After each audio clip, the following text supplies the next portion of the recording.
Imagine a single election day for the entire country, where every citizen casts their vote on the same day. This is the idea behind One Nation, One Election, commonly referred to as ONOE. Instead of having separate elections for the Lok Sabha, which is the parliament, and the various state assemblies, all elections would be synchronized to occur simultaneously. This concept has sparked much debate and discussion in India. Proponents highlight its potential to simplify the electoral process, reduce costs, and minimize the disruption caused by frequent elections. On the other hand, opponents raise concerns about its impact on India's federal structure and the logistical challenges it might pose.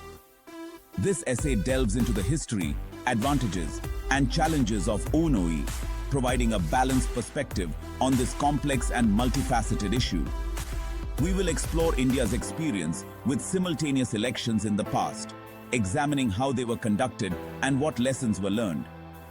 Additionally, we will analyze the potential benefits and drawbacks of reviving this practice in the current political climate. Finally, we will consider possible ways forward, taking into account the diverse viewpoints and concerns surrounding this significant electoral reform. By understanding the various perspectives, we can better appreciate the complexities involved in implementing One Nation, One Election. In the early years after independence, India successfully conducted simultaneous elections for the Lok Sabha and state assemblies. This was a monumental task for a newly independent nation, showcasing its commitment to democratic principles. From 1951 to 1967, this practice ensured that the country went to the polls just once every 5 years. This synchronized approach was not only efficient but also fostered a sense of unity and collective participation among the citizens. This period marked a time of relative political stability, with the Indian National Congress holding power at both the central and state levels in most parts of the country. The dominance of a single party helped in maintaining a consistent policy direction and governance.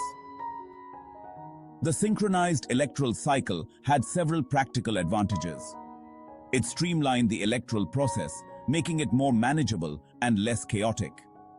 It reduced the financial burden on the government and political parties, minimized disruptions to governance, and ensured that administrative machinery was not frequently diverted for election duties. This system allowed elected representatives to focus on their legislative duties without frequent campaigning. They could dedicate more time to policy making and addressing the needs of their constituents.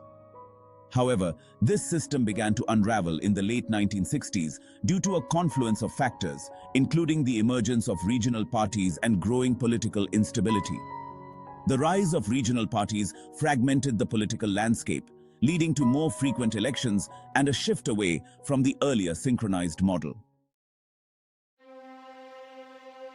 The late 1960s witnessed a period of significant political upheaval in India, a time marked by dramatic changes and shifting allegiances. The dominance of the Congress Party, which had been the cornerstone of Indian politics since independence, began to wane, and several regional parties gained prominence, challenging the existing power dynamics and altering the political landscape. This rise of regionalism coincided with an increase in political defections and the fall of several state governments, creating a more fragmented political environment. As state assemblies were dissolved prematurely and fresh elections were held more frequently, the synchronization between Lok Sabha and state elections gradually eroded, leading to a more disjointed electoral process. By the late 1960s, the practice of simultaneous elections had effectively ended, marking a significant shift in the electoral process. This led to the current system of frequent and staggered elections where different states go to polls at different times, adding to the complexity. This shift marked a departure from India's early electoral history, which had been characterized by more synchronized and predictable election cycles, and ushered in an era of more complex and fragmented electoral politics, reflecting the diverse and dynamic nature of India's democracy. Proponents of ONOE argue that it can bring about several benefits. Holding simultaneous elections could lead to significant cost savings by reducing election-related expenses for both the government and political parties. It could also minimize disruptions to governance, as the focus would shift from constant campaigning to policy implementation. Moreover, ONOE is believed to enhance voter participation by simplifying the electoral process and reducing voter fatigue. By synchronizing election cycles, voters would only need to exercise their franchise once every 5 years, potentially leading to higher voter turnout and a more engaged electorate. Additionally, it could streamline election campaigns, allowing political parties to present comprehensive national agendas and voters to make more informed